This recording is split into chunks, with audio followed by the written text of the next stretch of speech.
Hey guys, we're in the Lumberton Comics and Toys and Comics show.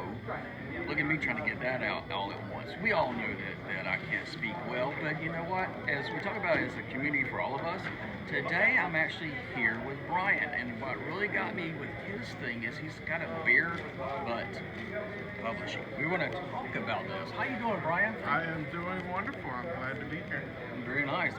He sold the He-Man Carl that I wanted. I wanted the damn thing so bad, and I didn't buy it when I first saw it, and I should have, but it's gone. So tell me, how did you get into being a comic artist? It was literally something I remember at 5 years old deciding that's what I wanted to be when I grew up. And you know, the other kids were saying they wanted to be Spider-Man and Batman, and I was saying I wanted to draw Spider-Man and Batman. And I was actually so young, I didn't even understand what printing was. I thought they were all hand-drawn. Really? So cool. I thought if someone wanted a comic book, I would have to draw it very quickly and give him the comic book. That is awesome. Yeah, I mean, it's funny because, you know, I promote reading because for me, I was illiterate. Parents didn't know it.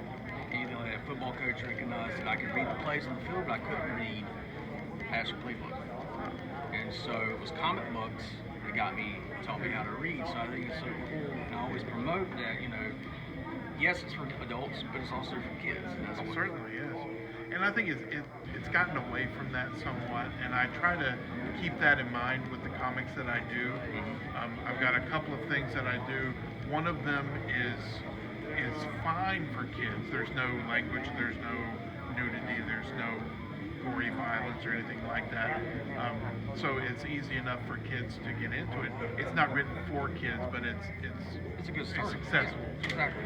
Another one that I have, the Mighty Mighties, is specifically geared toward children. Oh, okay. So that one was, I take public domain superheroes and I've reimagined them into a Saturday morning cartoon world. Oh. So it is very kind of animated. Nice. I've been told it looks very Hanna-Barbera. Yeah, it does. It does. Which that was my childhood, so that makes sense. So my brother Sean's, he's got Thundar, the Barbarian.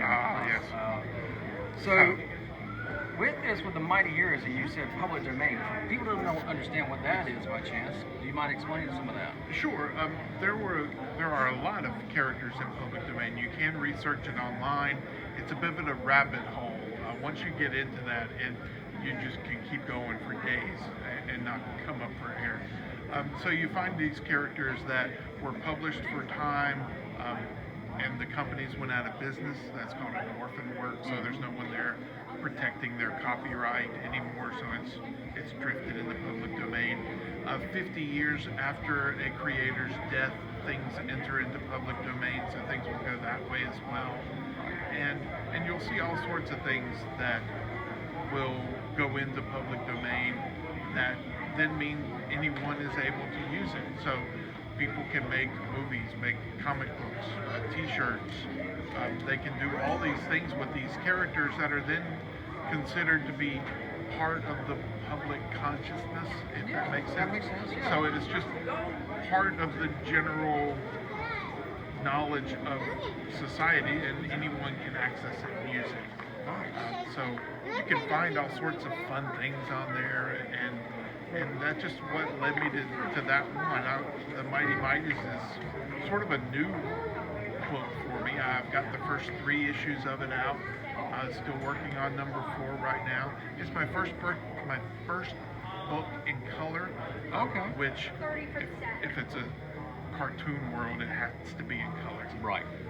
So it's all hand drawn. Actually, I will do the art with markers. So you're a dinosaur like I am. Yes. That's what they call us, a dinosaur. I am very much a dinosaur Yes. in that regard. In an ink. Yeah, Yes. it's very much the thing. And I try to look at things and some new and see what's good and that sort of thing, but I can do it so much quicker when I draw it, as opposed to spending months learning something that I then can sort of do, but not very well. It's just a thing. I don't knock people who can do it that way. I'm amazed by them, but but it wasn't what I was wanting. I was wanting something very. I was wanting a particular style, and I was able to do it by hand. So that's how I went with it. The really cool thing is that when I used to work in movies and commercials as an art director, and the reason why I said the dinosaurs is that I would have kids that's coming out that were going to be my assistants or PAs and stuff like that. They could do everything on Photoshop. Right. But when you get to the producers and this stuff wanting to have something tangible, it's like a real thing from the movie, and they would want it actually physically drawn, and I was the only one that could do that. And a lot of people are like, why don't they want my stuff? I was like, because yours is, no offense, but yours is a carbon copy. I mean, it's something that you can do and print off. This is, an original at this moment, at this time, and they have that original artwork. And yeah, it can go digital, but that's very cool. You don't get that very often. I love hearing when artists say, yes, I still do the pen and ink.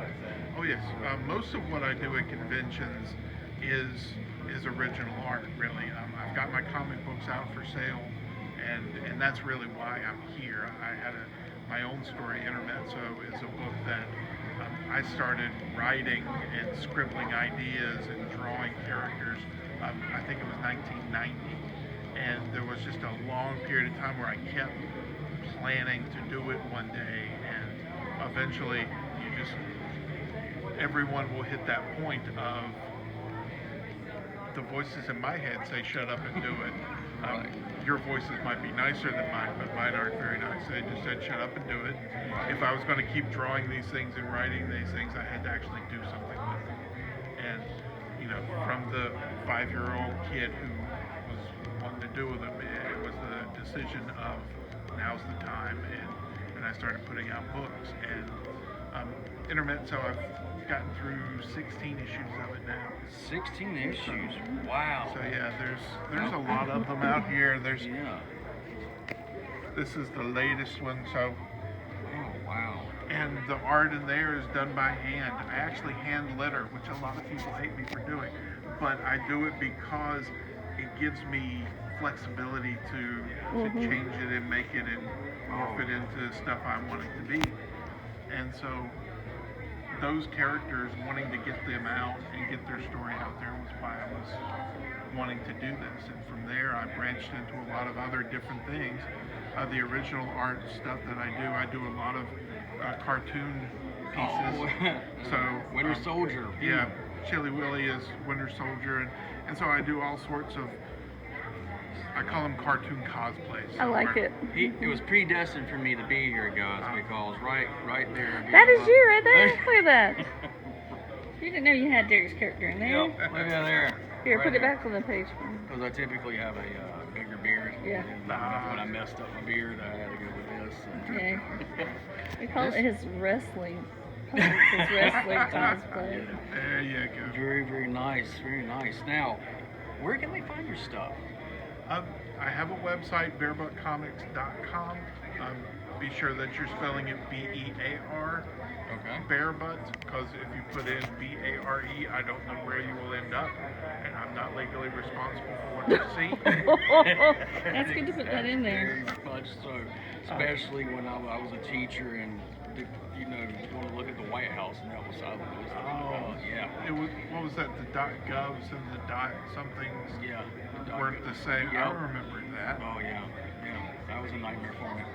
I really like your stuff, and with that, oh wait a second, the Adam West Batmobile. Oh my God. Not legally. Not legally, because There's enough that there's a difference. You don't see the front of it.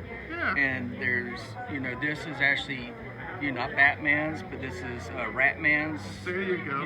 His vehicle, which I love. That's awesome. Very cool. So, with this, you said you've done 17, and I want to get this out because I've been working, like I said, with my wife on stuff, but 17 issues. That's like a milestone because you don't see very many independent guys still doing the same book that long. It does get to be a bit much, honestly. There are times where you feel like you're digging yourself into a hole and no one's ever going to see it, so it can be discouraging. the fact that I'm sort of an addict and I've sort of given in to that addiction kind of helps. Um, there's just times I realized a long time ago I couldn't stop it. So if I couldn't stop it, I just had to run with it. Good. Yeah. And wow. So sometimes, and even going through them, sometimes it helps. If I'm on an issue of intermezzo for a long time, there have been times where I go to something else, and that's where the Mighty Mighties came in. You know, that was just creatively different and new, so that I had a break from that issue and feeling like, oh no, I'm trapped in this, and you know, what am I going to do now? I've got to finish it, and then suddenly I go to something and it's fun and it's bright and it's happy and I have a good time, and I just kind of played with it, and ta-da, there was a book.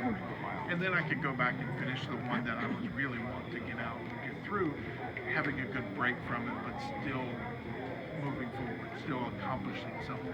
And like a lot of people that follow me, they also understand that, you know, my wife and I worked on the graphic novel comics trail. We had like 15 graphic novels, and so I got to that same point, and that's why I was like, wow, and doing it as a comic book and having that in 17 issues, to me, that is absolutely awesome, because you don't see that much. I mean, yeah, you got Spawn that now says, you know, broke 300, but you've got many different writers and many different artists that's been on that. It's not a consistent one person that's doing the whole thing. So someone that's wanting to get into this, you got any pointers that you would want to share? Well, let's see. The big thing I would say is to get something done and tangible. I have known a lot of people over the years that I would say are better artists, maybe better writers, probably better salesmen. That's my biggest weakness. But there are people that have all these skills, but until they do it and they finish something, Right. it's all a possibility. It's all potential. And until you have a comic book in your hand, even if it's a website that's up and, you know, posting web comics, or, you know, just digital download for your book or something, do one thing and complete it. And one thing I hear a lot, you know, someone will say, oh, I'm planning this big, it's a 200-page epic story and all this sort of thing. And my advice was, break it down. Get a point where